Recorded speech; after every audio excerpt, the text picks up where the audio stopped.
Hey guys, welcome to the business world. As you can see, it's dark, and that's just because it's been raining for the past 3 days. It's been ugly, and I just came back from my internship. I just finished my summer job, and now I'm doing an internship for 2 weeks, and after that, I'm going to school.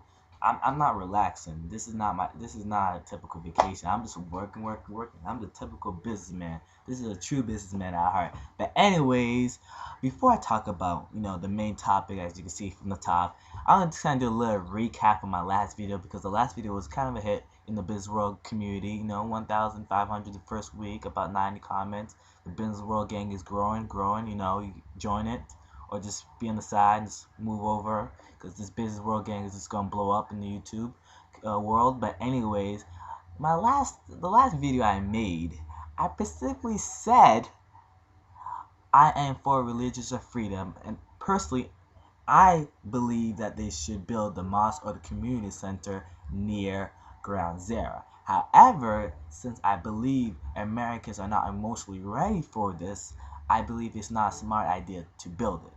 That was my answer to my own question. However, some of you kind of YouTubers don't really watch my videos or just that automatically assumes that somehow that I'm against you and just come out attacking me for no good reason.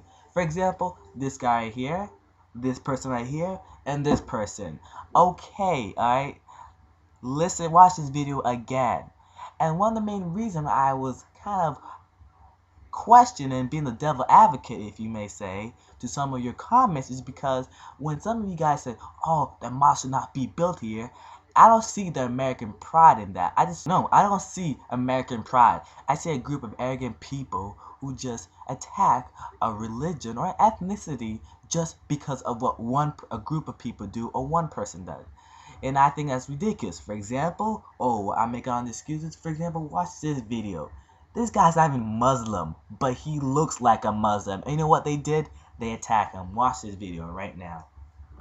What the fuck you yelling at me for? You dumb motherfuckers don't even know my opinion. Run away, coward! Got your belief. Somebody want to know about me? Ask me my belief. Put all that other bullshit, and then I'm gonna point fingers at all. I'm not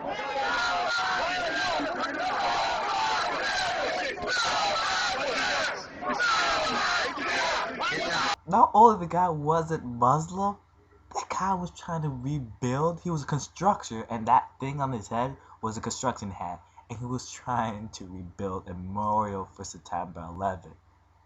Yeah, I think they feel like jerks after that. And that's why I was questioning some of you guys. It wasn't because I disagree with you, because clearly I did agree with you if you actually watched my video. It was just that some of the people who are some of the YouTubers and some Americans who are doing this think they're showing American pride and showing the good side of Americans, the good side of America, when you're actually showing the negative side of America and how you guys are closed-minded and how you guys are arrogant and how it shows everyone else in the world that we only accept our own kind, and if another group of people, a group of ethnicity or a group of race did something bad, we blame the whole community, which is unfair. That video is somewhat embarrassing, and it doesn't show us Americans in a good way, not at all. But anyways, let's move on. As you can see from the main title, is Barack Obama Muslim? I'll tell you the right answer. I think he is Muslim. The 20% of Americans who believe that he's Muslim, they're correct. You know why? Because I have direct quotes. These are no BS. These are real quotes that the President of the United States of America said. Right? This is quote number 1. I encourage American families to travel abroad to visit with Muslim families. I encourage American families to host exchange students to the Muslim world. I ask young Americans to study the language and custom of the Middle East.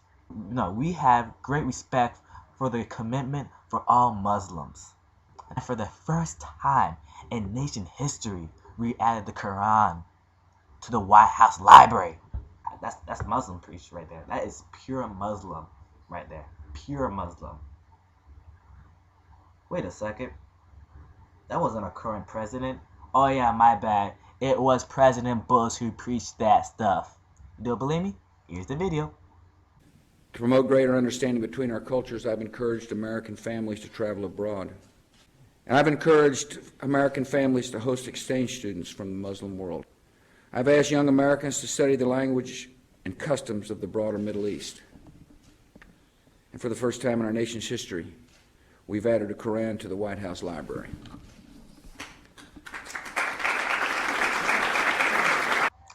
Isn't that kind of funny how President Bush said all that stuff, yet there wasn't even, no one even make a poll whether President Bush was Muslim. But Barack Obama, 1 out of 5 Americans believe he's Muslim. That's life for you. So that's my question of the day. First, do you think President Bush is Muslim? And President Bush, do you think Barack Obama is Muslim? And does it really matter? Also, for my Australian people out there, my question for you guys is: there's been a new poll for Australia that shows that more people, the majority of Australians out there, want green energy and want climate change and want uh, they want to see improvement in the government to really heavily focus on climate change and going green. First, do you guys agree with this? And do you think this is good for business? Do you think going green, would you guys be ahead, a big step above all the other world power countries like USA and India? Or do you think this going green stuff and climate change is BS and is pointless and a waste of our time and a waste of our money? So those are 2 questions for you guys. Starting next week, I'm pretty sure I'm gonna start talking about business, not about politics and Muslim and mosque and Islamic State and Islamic Center. But I think this is what is the hot topic on the news in the politic world. So I have to deliver. Peace out, business world gang, and I'll see you next week.